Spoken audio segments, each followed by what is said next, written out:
কোরবানির পশু হাটের খবর জানাতে খুলনা থেকে যুক্ত হয়েছেন সহকর্মী শেখ আল এহসান। এহসান, হাটে বেচাকেনা কেমন দেখছেন?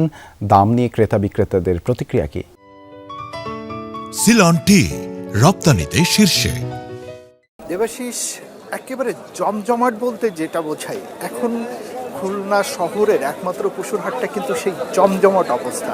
ক্রেতা বিক্রেতার সমাগমে একেবারে যে পরিবেশ থাকার কথা, একটা হাট বলতে যেটা বোঝায় সেটা একেবারে জমে উঠেছে।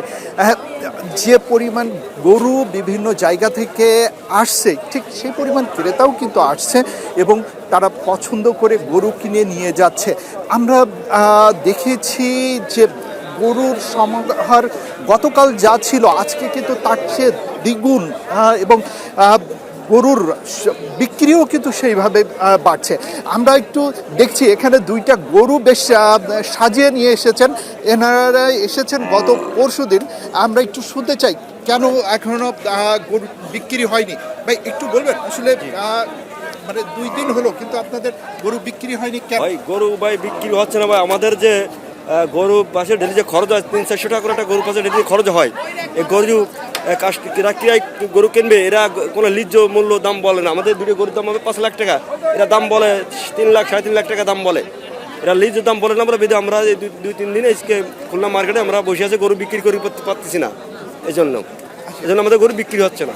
আমাদের টার্গেট আছে 5 লাখ টাকা আমরা বিক্রি করবো। এইভাবে সাজিয়ে নিয়ে এসেছেন কেন? সাজিয়ে নিয়ে এসেছি ভাই, আমাদের কাছে একটু ভালো লাগে তাই সাজাচ্ছি। সবাই দেখতে চাচ্ছে, সবাই একটু ভালো লাগছে। গরুর মালিকের উনি কাছে ভালো লাগছে, উনি এসে উনি সবাই লোককে আমরা সাজাচ্ছি, সবাই দেখতে ভালো লাগছে।